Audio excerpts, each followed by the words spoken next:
How's it going, guys and gals? My name is Beckett, and welcome back to another Beckett Reacts video. You guys would like to be watching this in 2026, so hi.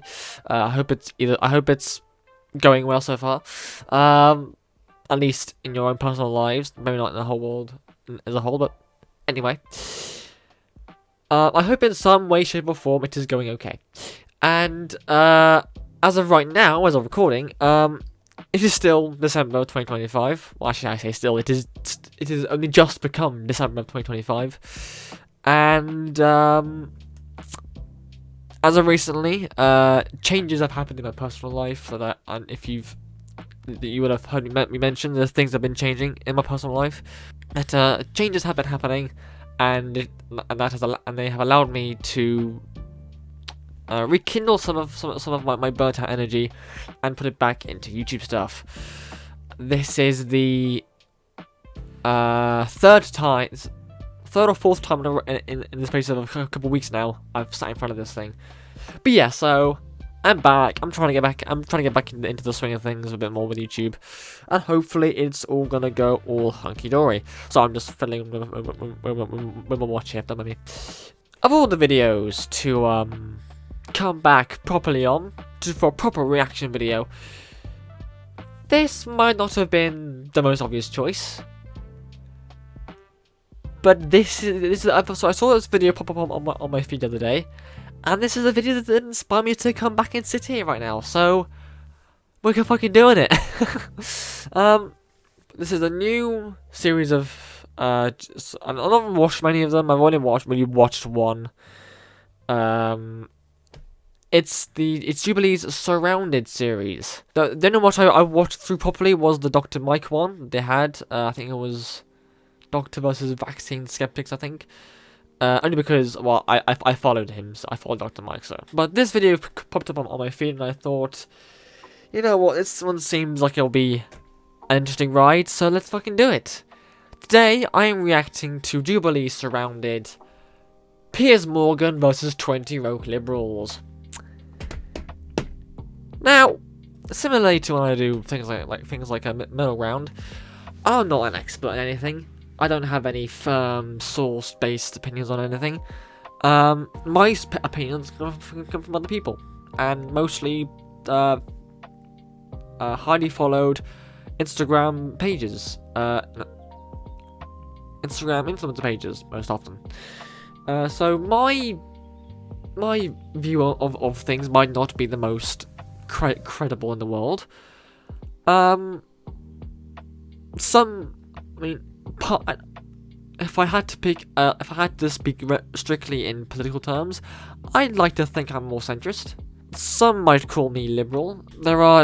I do have opinions that are a lot more nuanced these days than they used to. So people could hear something that I might say and mistake me for being liberal, but my personal political stance is I just want people to get along. I just want people to get along, be happy, and be nice to each other. That's what I want. I want people to let people do what they want to do, focus on themselves, and just, yeah. So there are some things I agree with. There are some liberal points of view I agree on. There are some that I don't. There are some that there are some that I'm just not too philosophically or morally in depth enough to comment on, really. I have some very like loose opinions, but nothing I could really say for certain. There are some things I agree with Piers Morgan on, some things I don't, and yeah. So with all that ambiguity, let's just stop me rambling and get on into the video, shall we? 52 minutes. This might be a three-parter. Let's fucking go. Am I carrying? The Wokies are around me. Stop talking in a positive way. Is literally participation trophies not being there. Advantage is so annoying. Look, have you been on your own show? You interrupted me the whole time, and now you're just getting the same thing. So me telling you that you are spreading misinformation, that is not fascism. That is just me telling you you're wrong. But you're not telling me I'm wrong, because I'm right. Hi, I'm Piers Morgan, and I'm the host of Piers Morgan Uncensored on YouTube. I'm also the author of a new book, Woke is Dead, and today I'm surrounded by 20 apparently still alive woke liberals.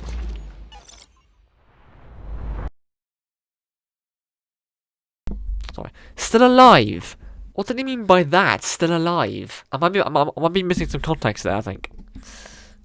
My first surrounded claim is that... Oh god, this one. I can't. This one. I'm gonna interrupt you right away here because I watched a clip from Good Morning Britain, I think. No, this morning even. Sorry. The other day, and this was on there. Actually, let's let the guy actually. Well, I'm listening to what is this claim here. How he words his claim here first before. Masculinity has never been toxic. Yeah, okay, it's the same. It's literally as it is.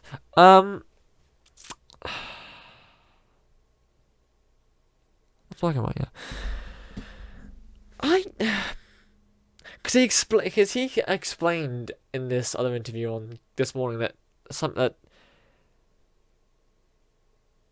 that masculinity can't I was saying masculine, like there is no such thing as toxic masculinity.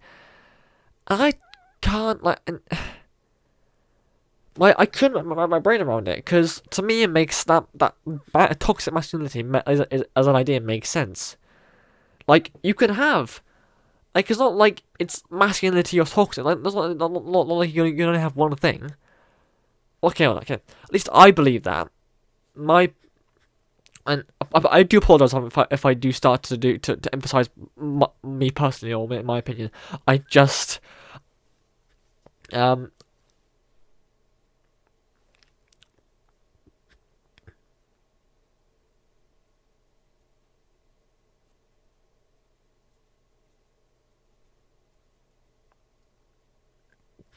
but you can't be too careful these days, can you?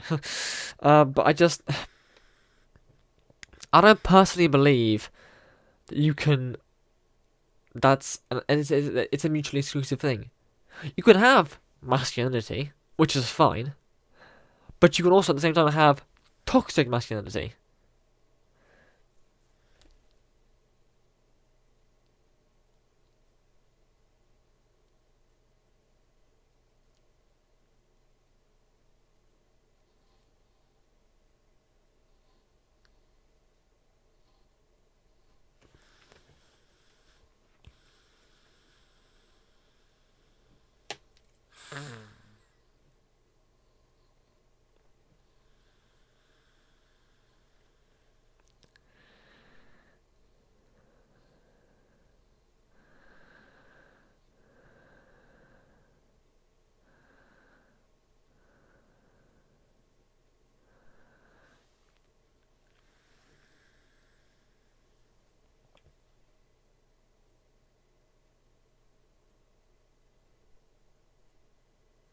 I can't.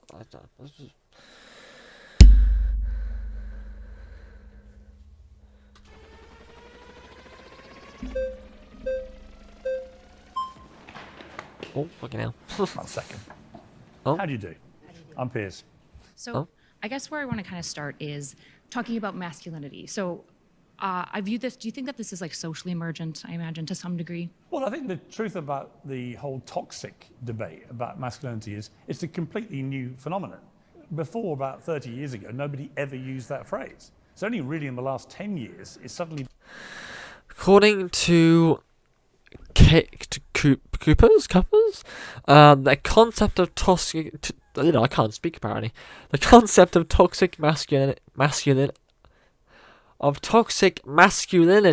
Jesus Christ, is used in academic and media discussions to refer to aspects of hegemonic masculinity that are socially destructive, e.g., misogyny, homophobia. Yeah, that makes sense.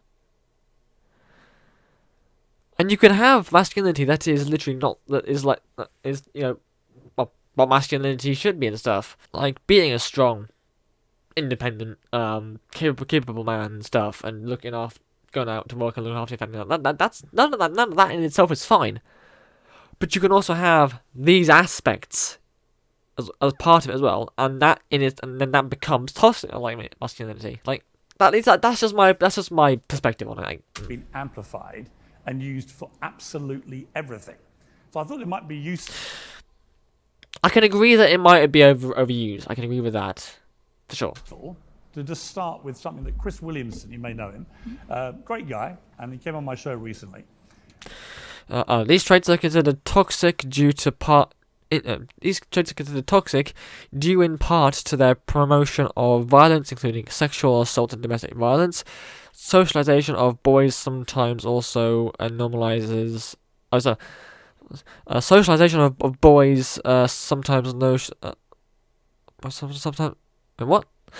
Socialization of boys sometimes also normalizes violence, such as in saying, "Boys will be boys." I don't think there's anything. There's definitely an attitude that can be said behind the whole "boys will be boys" thing. I mean, I couldn't name them off the top of my head right now, but I know there's definitely certain behaviours that could be very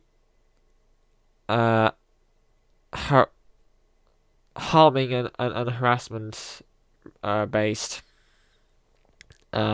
nowadays that years ago might have been just considered normal boyish behaviour.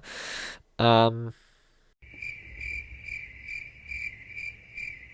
lost where I was originally going with that. But I agree with most of what that says. And he said that all the following things have been blamed on toxic masculinity in the media in the last year and a half. Gang violence, climate change, the financial crisis, Brexit, the election of Donald Trump, not wearing a face mask, eating meat, physical fitness, fast food, capitalism, communism, hip-hop, smelling of Axe body spray, being stoic, risk-taking, religion, but also secularism and atheism, playing board games, being interested in cars, and saying hello or have a nice day. So I have already committed at least one crime because I... What? So wait, sorry. What? I think my brain just short-circuited. I will repeat it again just for the sake of it. I don't believe masculinity and toxic masculinity is exclusively one thing, and you can't have it either way. I believe they both are both two different things. That being said though, that list started out okay-ish, sort of a few things there, but what? Now either I'm out the loop here, and that is actual shit that people these days think is toxic. Although, to be honest, now I think of it, going by how much of this ick list stuff goes around, I will not be surprised. Or I'm not going insane, and the rest of the world has, which again wouldn't be a far fetch. What? I am both surprised by that, and also not surprised based on, again, me mentioning the ick list that I've seen videos going around on. What the fuck? Okay. I don't know about anyone else, but those are not traits that I have come to associate with toxic masculinity. I've already said hello to you. That's so true. my point being, I'm actually really offended by that too. Sorry? I'm actually very offended by that too. So the thing is, I think the point I would make, I think in a time when young men in particular, I've got 3 sons from 32 to 24. I think we've got to a weird place where they feel like they are the most downtrodden, picked upon people in society, with good reason in many cases. And a lot of it is down to this, where they don't know what masculinity is. It is... God, we're only 2 minutes in and I've already paused the video like 4 fucking times. What the fuck? I'm already 22. I mean, I've paused a lot through this thing, so I'm not. Yeah, and half it was reading inch or something like that. But I think what's happened here. I think the problem is, and it comes with feminism. Now, in the ideal world, masculinity and feminism, the core aspects, I believe, should fairly easily go hand in hand. None of it should be an issue integrating. The problem is, however, due to older traditions and older attitudes towards the attitudes towards women. I believe that, and I think, and Daz Games did a video on this a while ago, and he did he explained this a little bit, how basically it was going the right way for a while. Obviously, the equality sort of was coming back towards the center, where like women get treated the same as men. But then there started to be a counter turn to where women started to have, it was like this so I've heard two names for it. Daz called it extreme feminism, and there's other terms called like new phase feminism or something, like third or second generation feminism or whatever. But as a branch of feminism that basically, essentially, is anti-men. It's from the way that I've viewed the world, admittedly through social media stuff, but the way that I've seen the world go on, it's gone.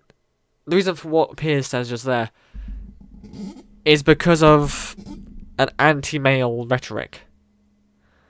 A lot of, for whatever reason, maybe feeling uber entitled women, or women that just, I don't know, maybe a bit bored and they want to feel like they're doing something, so they make themselves feel important by having this rhetoric. I don't know, but basically they have this. They've gone on this tirade, this rhetoric, where the tables have turned, and now anything that men do is basically crap. We essentially don't need men. That's where that's coming from. I don't agree with it. Both men and women have a place in society. It is possible for it to happen.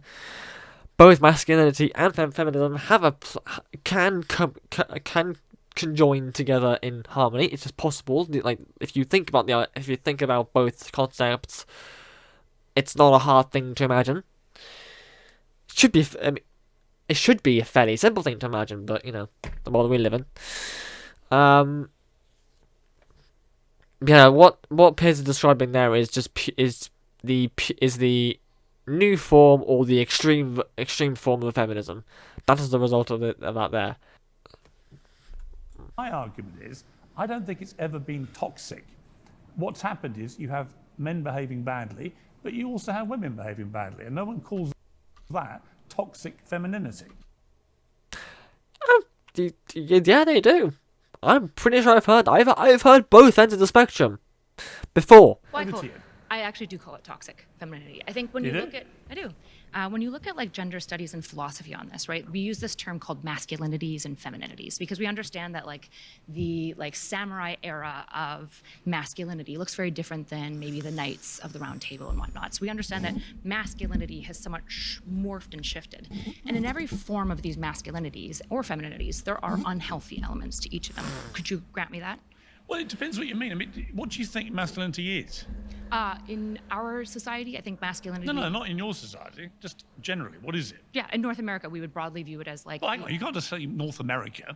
Masculinity is a thing. It's not like territory specific. It has become that way with a toxic element. Well, but actual masculinity, when it was first devised as a word, it's not an American thing. It's a global thing. Do you think that Athenian masculinity and Spartan masculinity were the same in the Greeks? I think masculinity has never changed. All that's changed is the interpretation of it. And what I can't abide is this modern phenomenon that everything about masculinity, everything about being a man, which I am currently identifying as, everything about me is supposedly toxic. So I would reject the idea that everything that masculinity is toxic. I think that there can be bad elements of anything. What do you like about men? What do I like about men? Lots of things. I think that like the idea of protectionism is good. I think the willingness to kind of like self-sacrifice is very tied to the version of masculinity we have. I think that that's a very good thing. I think the desire to provide is also a really good thing, and stand up for principles and strength. I think all of these things kind of are agree wonderful then. things. Well, the Do issue. you like men to be hunters, providers, protectors? I don't really care about them being hunters. Really? How are they going to get all these things to help you and protect you? In this economy, I'd prefer them just to be fiscally capable. Let's go back to the Athenians. fair enough. Let's go back to Athenians and Spartans, though, right? If you want to say masculinity has always been the same, well, the issue is history would disagree with you, right? In Athens, for example, it was completely normal for you to participate in civility and talk and do philosophy, but Spartan men, for example, wouldn't even touch coins, right? They viewed it as a very different thing. Whereas What's that got to do with them being masculine? well, because the version of masculinity that they had viewed certain things like commerce as feminine. If you go to samurais, they viewed poetry as masculine, whereas if you go to Victorian era, poetry is often associated with femininity. But what does any of that got to do with toxic masculinity? Because if we look at masculinity, we have to acknowledge that it is emergent out of a society that we are participating in. When I said, well, in North America, you rejected that, and I go, well, that's the foundational piece of this. What we're talking about, toxic masculinity, is essentially a North American version of masculinity that we seem to not like. Well, no, it's not. It's a symptom of, and forgive my phraseology here, but it's a symptom of weak, whiny, woke wastrels who've decided they're going to revise what masculinity is. I think it's They're gonna intergenerational trauma. Hang on. I'll give you a chance to respond. And they're going to make all men feel terrible. They're going to make men hate themselves. They're going to make everybody else hate men. And at that point, I'm like, what are you doing here? Why would women, for example, want their men to be weak, whiny, woke wastrels? Well, I think the issue that you're neglecting here is the high levels of intergenerational trauma amongst men. I mean, if we go back to World War II, it's followed by the Vietnam War, right? We see men dying by the thousands, and then they come back and they have PTSD, and then they go off again and die by the thousands. And so when we look at the lack of masculinity and masculine role models, we have to understand this through a lens of understanding that men have been scooped out and killed over and over, and then when they come back, they're destroyed. And there isn't really an answer for men. I agree that there's this systemic lacking of answer on the left for men in a lot of ways. The issue is that we can't address I think the left hate men. I mean, Just to pause you. They do. Even movies like Barbie. I'm left. Okay, here's a little secret for you. I'm slightly left. I'm an old-fashioned liberal. Do you hate men? I'm not a. You see, they all think probably I'm a right-wing headbanger. I'm not. I'm an old-fashioned liberal. I believe in liberalism, and I believe there's nothing wrong with being feminine or masculine. I hate the way that masculinity has been tarred with this brush of everything about it is toxic. I agree. But the issue is that you can't throw the baby out with the bathwater. You have to look at things like Victorian Stoicism and recognize how that has harmed young men. Because Stoicism? Don't be ridiculous. Hold on, Victorian Stoicism, not Greek. Not Greco-Stoicism. Stoicism generally is a good trait. I love Stoicism, Hellenistic Stoicism, not Greek. Well, let me read you something. You've raised Stoicism. Sure. The American Psychological Association released a set of guidelines to help psychologists work with men and boys, in which it stated that male masculine traits like stoicism, competitiveness, achievement, The APA guidelines state components of traditional masculinity, such as emotional stoicism, homophobia, not showing vulnerability, self-reliance, and competitiveness, might deter them from forming close relationships with male peers. Jewel of the appearance of weakness, adventure, and risk should all be discarded. Now, I would categorize all of those things as the very best of being a real man. I would categorize adventure and risks, achievement, masculine colleges work with men and boys, in which it stated that male masculine traits like stoicism, competitiveness, achievement, eschewal of the appearance of weakness, adventure, and risk should all be discarded. Now, I would categorize all of those things as the very best of being a real man. Why would you want them discarded? I don't want most of those things. Let's talk about Stoicism. I think we agree. I think we agree with each other. I think you agree with me too much. Anyway, it's lovely to meet you. Thank you. Okay.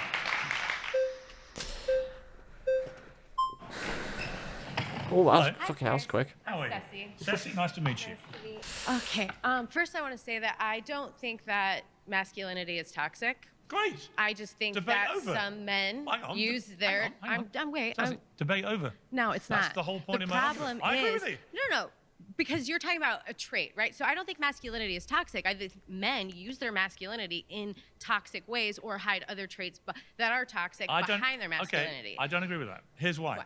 They're not using their masculinity. They're just being bad people. Okay. So but I think there's a clear difference. So then men like Andrew Tate, when they are bad people, but then stand like, I'm a protector, I'm a provider, they're using their masculinity as a guise.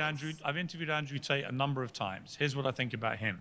I think he says a lot of things which young men gravitate to because very few other people are trying to empower them about the way they look. Hang on. No, I'm not. Let me finish my sentence. I can have a facial reaction to you if I want to, right? Actually, that's fair enough. You can. You can look horrified. But here's the point about Andrew Tate, is a lot of the things he says, I know why they resonate with young men. Okay. Because young men feel sort of worthless, they feel disenfranchised by society, they're not sure where to go. Many of them lack father figures. There's chest-beating Andrew Tate saying, keep fit, don't abuse yourself too much. Just women.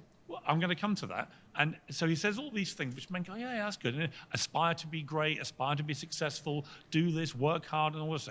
And then you get to his blatant misogyny, right? He is a terrible misogynist. He thinks that women should be left at home, never allowed to vote, I know who he is, never allowed to work. I know, but my point is, I agree with you about that trait of his, right?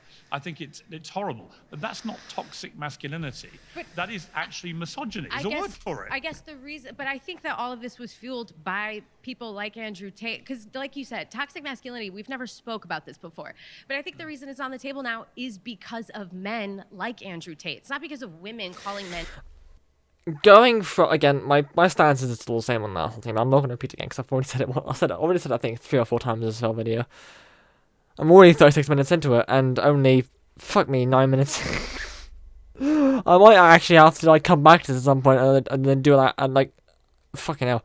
Anyway, going on that bit, it is entirely possible to see that, well, yes, in itself, that misogyny is in itself a trait on its own, but when it comes to influencing other young men, I'm sure as hell glad I didn't find him as a role model, because he's an absolute dick. It influences a whole generation, let's say, of young men, who then, in turn, get their own concept, their own image of what masculinity looks like. Not what actual masculinity is, what masculinity has been shown to them, and what they think it is. And if they watch enough of these creators and a lot of these influencers who all have however many of these different traits, and they form themselves what they believe to be masculinity, then that does become itself toxic masculinity. Again, not saying that it's not possible to, just giving it. I'm giving a perspective on it. Not trying to say that, oh, this is how this is I'm right and everything. I'm just So call toxic. it what it is. Call it's him literally because red pill podcasters, especially during the pandemic, if you were already a loner, you became even more alone. So they needed a community. So everyone's living life online in what they thought was a community, because all these men did was validate their shitty feelings that they already had about themselves. Yes, but it was an echo chamber, and they have to keep them sad and angry. Tell them to place the blame on women and minorities so that they get their pockets filled. But here's the thing. They monetize Am I allowed to get a insecurities word and in? trauma. You can have your facial reactions. Time out. Go ahead. Politely. I think what you're talking about is misogyny. There's already a word for that. It's not toxic masculinity. That's the point of my argument. I don't think masculinity has ever been toxic. I do think some men are horrible misogynists But do you think and should some be of them called hide out, behind as it? I call them out. Don't you think some men hide behind their masculinity? I'm sick of hearing men say, we have to protect and provide. Why shouldn't we? Well, no. But the thing is half of you, what are you going to protect me from? Another man. And half of them can't hunt down a job. Or other women. Or other women, sure, yeah, other people. But that's the thing I'm saying is that men, I don't understand why. I feel like a lot of blame gets placed on women for all of this, but in reality, you've done it to each other. I don't blame women for You've done it to each other. I don't blame women for any of this. I think well, actually, that's not completely true. I blame some women who have deliberately, in my opinion, like a lot of men have done too, taken the word masculinity and they have traduced it into meaning something it was never intended to mean. Like I said, those words, which the American Psychological Association have deemed unacceptable and should be discarded, are all the absolute foundation of what I believe it takes to be a man. Oh, damn it. I wanted Just that. when we were getting to know each other. Take me for last 10. I got a lot to say. I'll think about it.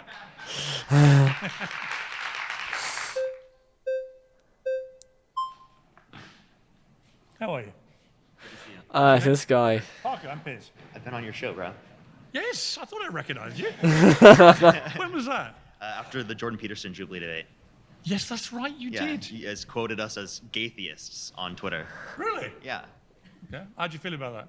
Well, I mean, I think it was ridiculous. I'm literally straight. But, Oh, yours great. Yeah. Okay, well, then I can understand why you'd find that annoying. well, I don't find it annoying. I'm just saying it doesn't make sense to use that as an argument. But in I general, will not call you a gaytheist. okay, in general, the point that I would make here is that toxic masculinity is kind of an overexpression of certain masculine traits that we see in this certain context to be harmful. We're not saying all masculine traits are harmful or it's harmful to be a masculine man. It's certain characteristics that we would Which associate with masculine masculinity. trait do you think is harmful? Yeah, like for example, an overexpression of stoicism, and I think that a lot of red pill people. What? Wait, hold up. Let me explain. And I said an overexpression How of can stoicism.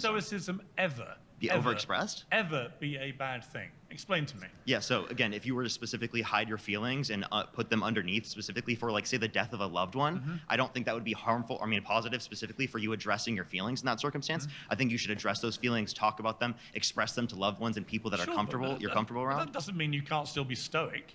Well, then what do you mean by stoicism? Because I'm talking about an Stoicism- overexpression of keeping down your emotions and not. That's more vulnerability than stoicism. That's like not being vulnerable. That's not like being over stoicism. I don't think.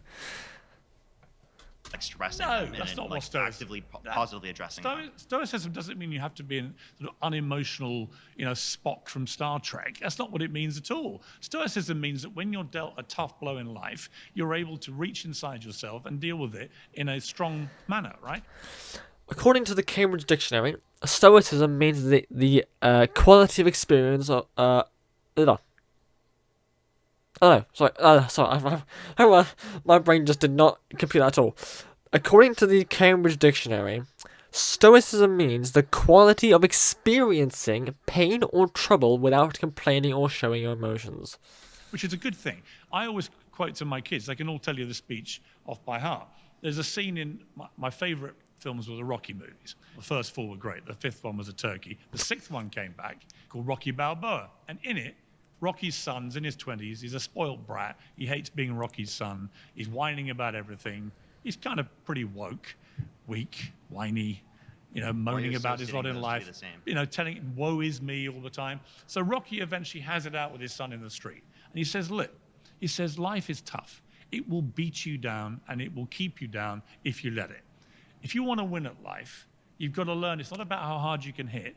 It's about how hard you can get hit, get back up, and keep moving forward. No, that's how winning is done. No one's arguing against that in right, general. So that's right? stoic, but that is stoicism. So, but you're misunderstanding my argument. I'm saying an overexpression of watering down and not addressing your emotions. I think we both agree that would. That's just vulnerability. That's not like over stoicism. It's just a vulnerability. Be a bad expression of your emotions, and oftentimes men view it that way because they say if you address your emotions to any degree, there's going to be don't be a man, don't cry, be a man. So that's an idea of an overexpression of masculinity in that sense that becomes toxic. So you say does that make sense? Yeah, it does. And so you say. So then you agree toxic masculinity makes sense. No. That's not what I'm saying. So you would find it objectionable to use the phrase "man up," for example. In the context in which like someone is having a positive address of their like particular emotions, and in typical I wouldn't use into like that type of phrase. You'd say maybe you should address your emotions in a more positive way. Maybe you should go to therapy. A lot of people should do that. Like men should go to therapy. It's an important thing that they should do. Maybe, and that would be positive for their life. I've never been to therapy in my life. You should. And I don't cry all the time. I think the last time I cried was about 12 years ago when my grandmother died.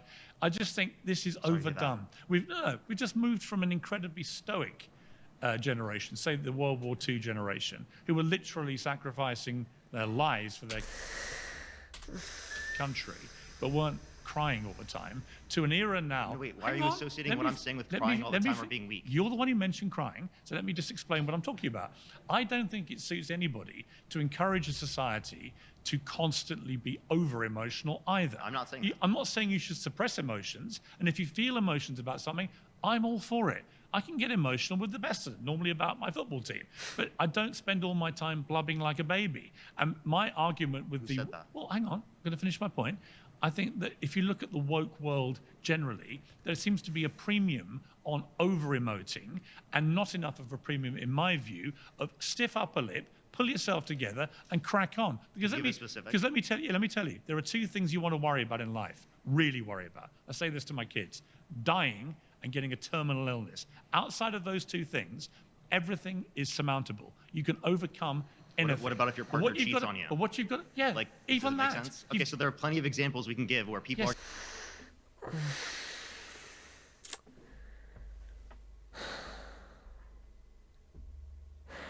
This one's a hard one for me. This one's a hard one for me.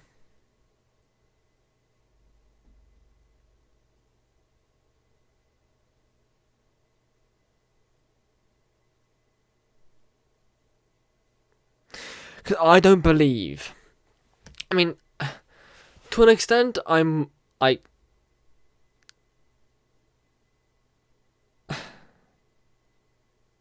To an extent, I do agree with him. There is nothing wrong with that, with what he's describing there, with people like not overly being very overly expressive. That is fine. But the problem is, I don't know if that's. I don't know which side of it is, if it's either toxic masculinity or if it's toxic femininity or extreme feminism or whatever. I don't know which side it is, but that is a reason why a lot of. I mean, that's the reason why I'm wearing this jumper right now. That's why I'm wearing one of the Live to Live jumpers right now. Because that is the rhetoric as to why so many men nowadays are having trouble with their mental health, and why they are committing suicide, why those rates are so high. It is okay for some men to be as Piers is describing, but we're all different. And again, I'll repeat again just for the sake of the flow of what how I'm structuring this. It is perfectly fine for someone like Piers is describing, have gone through a shit life, or have gone through troubles and gone through a lot of stuff, and just battled through it and pushed through it again and again and again, and just get on with it. That is, there are people that can do that and that are perfectly fine, but there are some people like me who struggle with that because for whatever reason they don't know how to deal with it. It's too much to explain all in a few seconds right now, but over the last year, since September 2024 last year, I've been learning and I've been learning to embrace a side of myself that I haven't felt ever. I've always felt things. I've never not been an emotionless stone or anything, but I never I felt joy and stuff about a lot of things, and I might have cried here and there when I didn't get my way when I was a kid, but I've never felt true sadness, and that changed, and I didn't properly feel the effect of a lot of negativity around me, and that changed in September last year, when I went through. It wasn't even a breakup, because we weren't together in the first place. But it was a gentle rejection, and it was gentle. Simply put, I met someone, and it opened a side of me to me I never had before, and I've not known. I'm still learning how to deal with it. Because not ever really being not ever having anything affect me that much before that, I never really needed to have help with expressing anything. I always got through it pretty fine. Now though, there's a lot of stuff I'd love to ask for help with. I just don't know how. And while I'm sure that Piers means it in the most respectful way. Like there is to some degree I do not agree with that statement, and that is a difficult thing for me to hear, because from my perspective, what I'm describing he might think of my situation just to back up and get through it, and I'm just like, I don't have I've not got a lot of I don't have a lot of mental willpower. I don't do hardship very well. Maybe because I haven't had to go through a lot of it, or because I've gone through a lot of it, but I've had a lot of help with it. Either way, I don't know, but I don't deal with it very well. And to have a general, I mean, he might be maybe able to turn around and say that not everyone, not everyone is fine, but to hear that, after everything I've gone through, and everything I'm still going through and stuff, and yeah, the moments where I've had a 5 or 10 minute breakdown over something, over some various aspects of my life, hearing him say that the problem with men is being all whiny and crying and everything else,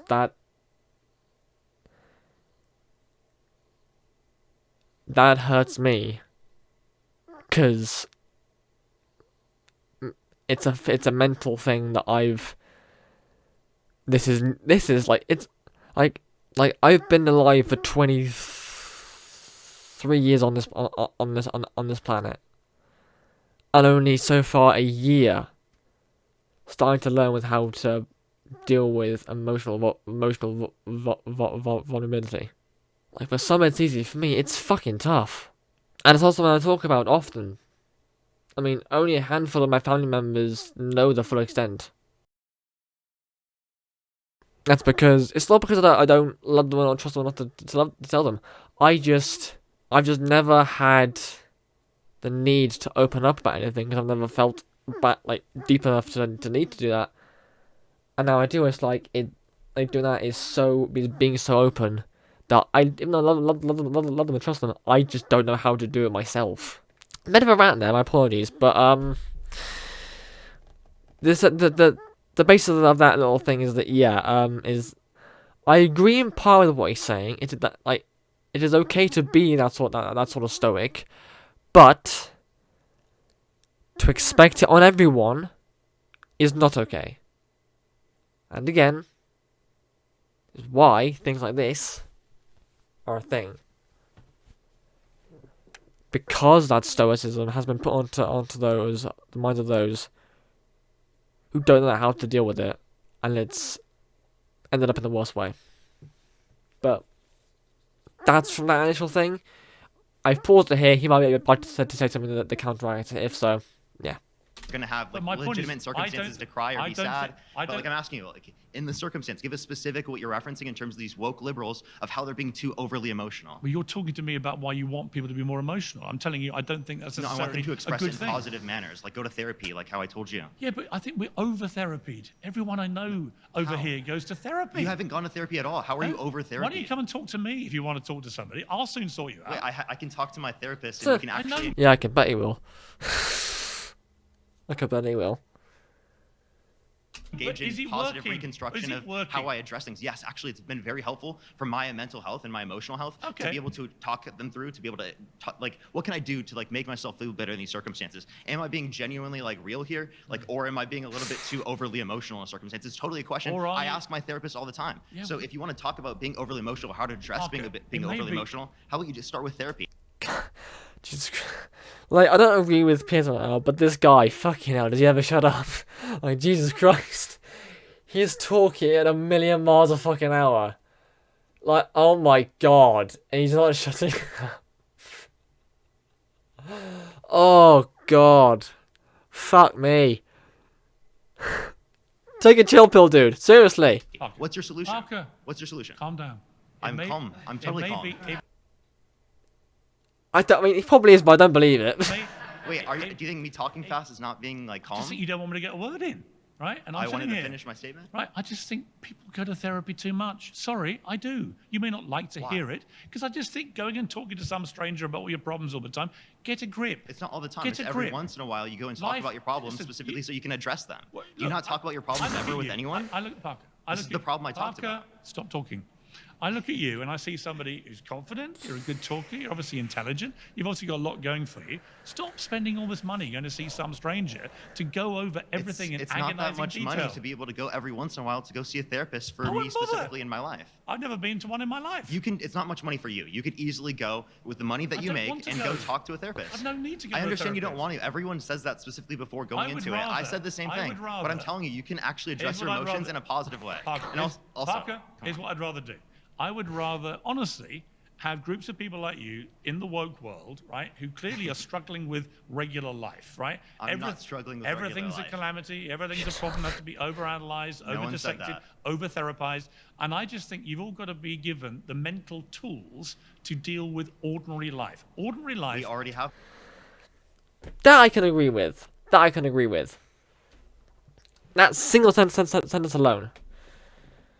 Don't know how the implementation would be, but I agree with the idea. Ordinary I life. actually have Let gone me to tell you. therapy to do that. Ordinary Have life. you? Yeah, but without going. I am half tempted to just skip ahead of this because I cannot be asked to listen to him fucking. Oh god. The first two were lovely. This guy's just fucking pissing me off now. to therapy all the time. Wait, what's your solution? What's your solution? I think at school and colleges, we need to reinforce, this comes back to masculinity with men. We need to reinforce the mental tools required for life. Such as? Well, I can tell you when I can chart the absolute descent of this in the wrong way. And I think it began in America, when you started giving kids participation prizes for coming last at sport. Absolute shamble.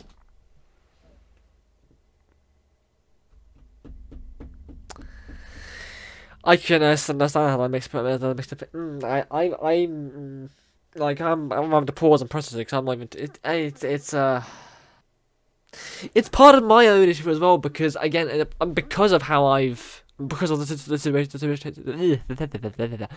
because of the situation I'm in now as well. Like I often struggle like whatever the situation. I give this position. I sort of like. My initial reaction, I think, off the cuff, my initial reaction was to be like, what's wrong with that? Participation is good. That's my initial reaction. But that's a biased opinion, I'll admit, from the fact that I've struggled myself, and I don't want other people to go through that sort of thing, so I agree with that. But again, I can understand where Piers is coming from on this scenario. And I think it's a bit more complex than a simple yes or no. I think it's a possibly moral or ethical or something like that. It's philosophical. It's definitely a philosophical debate. I'm gonna have to, not gonna do it now though, but I'm gonna in a minute. I'm gonna have to clock it after the end of this section because I'm going over an hour here. I might have to make this whole section 2-parters. Fucking hell.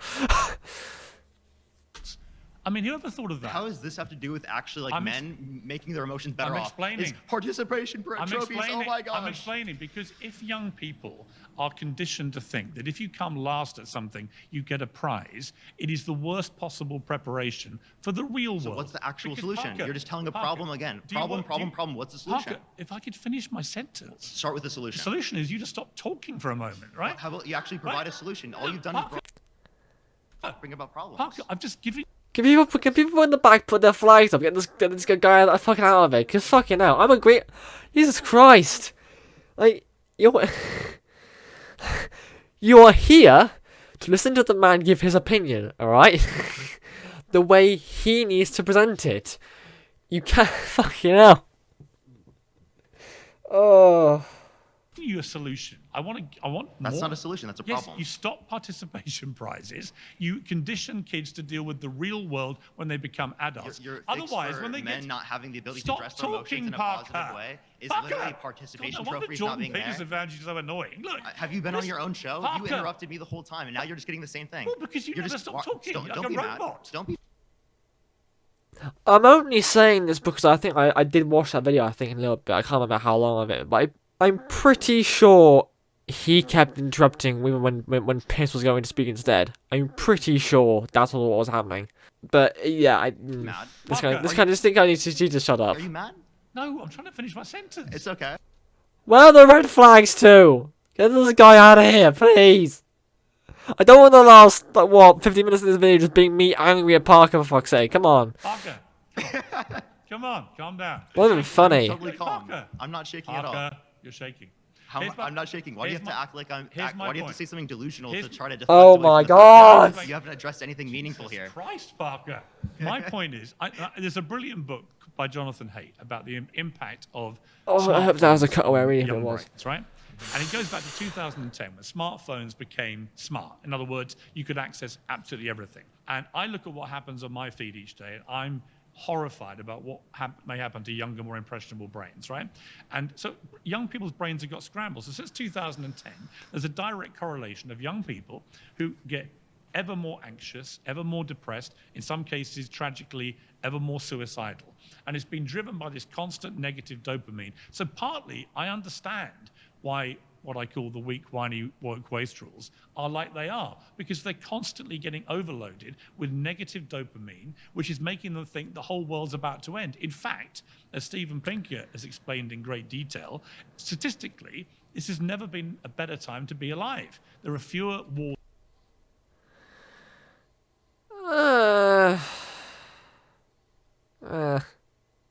Steven Pinker is a Harvard psychology. I always get physiology and psychology mixed up all the time. It's a Harvard psychology, professor who has written about what he perceives as the wonderful state of our planet for over a decade. He says we are richer, healthier, and safer than ever before. Now, this might be the fact that I've had the world obviously injected into my head from my phone, obviously, and my computer actually, but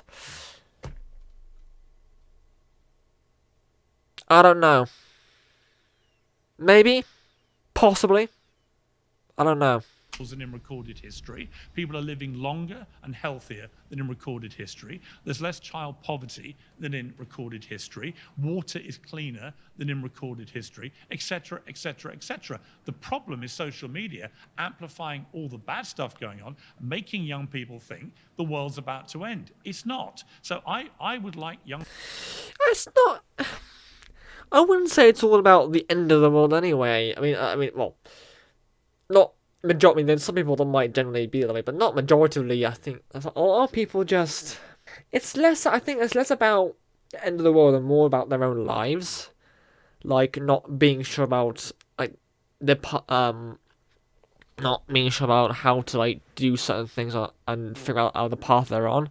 Because my problems surely are definitely not because of the end of the world and stuff. That's I've speculated it.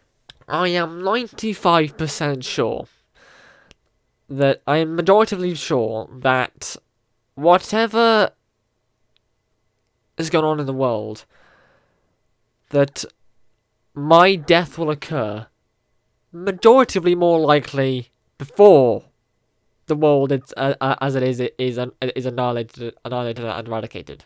Touch wood, I do live a full and happy life. It is more likely that whatever demise does come of this planet will happen more likely once I'm dead. Once I'm in the dirt. No longer to be an influence on this world. In a physical way, anyway, at least. And the source of my stuff comes from personal childhood stuff. Like, not always knowing where I fit in, not always feeling like those around me were actually my friends. Having passions that I've not always had it, like not always had the right groups and the right people to share them with. And now, majority finding wanting to build a relationship with someone and find someone who I can, be myself with. I don't think...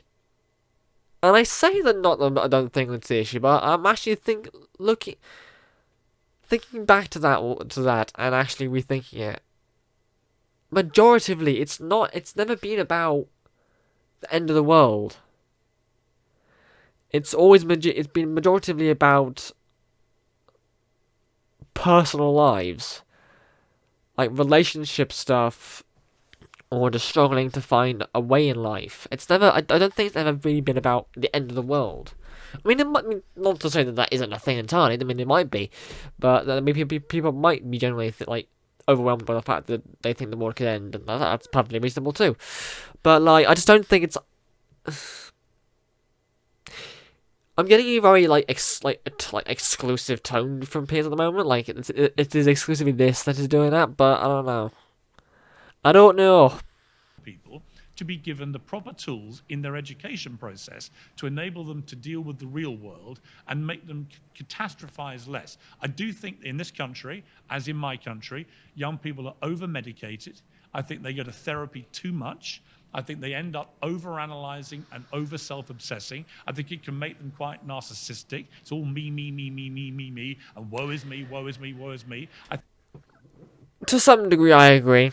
That's not I'll let him. I think we've got to a place, oddly, in society where losing is deemed to be better than winning, where winning is something to be frowned upon. Actually, better to be a good loser and get all your mates to like you, going, "Oh my God, I just failed my driving test for the 20th time, but I'm so proud of myself." I'm like, "You're a terrible driver. Get better."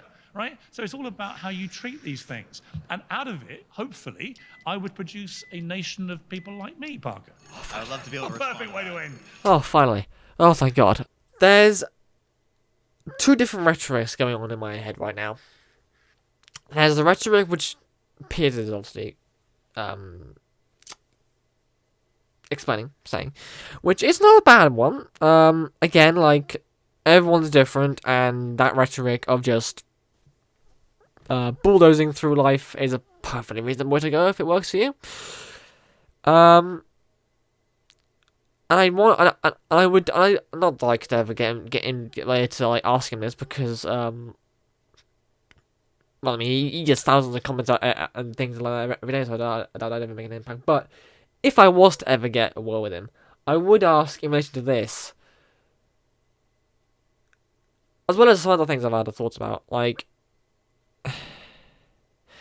if he's talking because he sounds like he's talking very generally, like everyone's the same person, which is not true. And while part of me does agree with him, where he's talking about how the world is becoming a very me sort of place. The problem is, going back to what I said before, I resumed on. He's talking about like celebrating, going to back to participation trophies and going to the 20th attempt to pass my driving test on a failed. Like, for a lot of people with mental health issues, like, that can feel like it's over for them. Like, they've done it once, or they've done it a few times, and it's just not working, and it's never going to happen again. The idea behind that rhetoric of you failed, yes, but it's less of a carpet. I mean, it might be in some cases. People think that's a good thing. I've taken it a bit over the top, but generally, the idea is more less of a I've failed my driving test. This mate it's not X number of times. Yeah, you go me.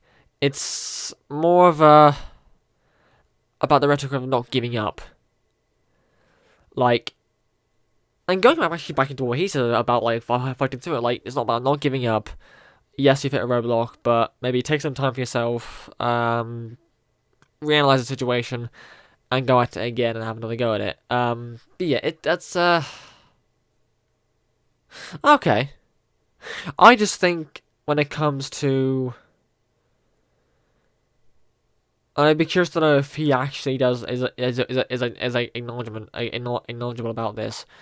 But I'd be curious to know if he's aware, if he does fully agree with the whole blanket statement, or if he knows that individually it does differ from person to person.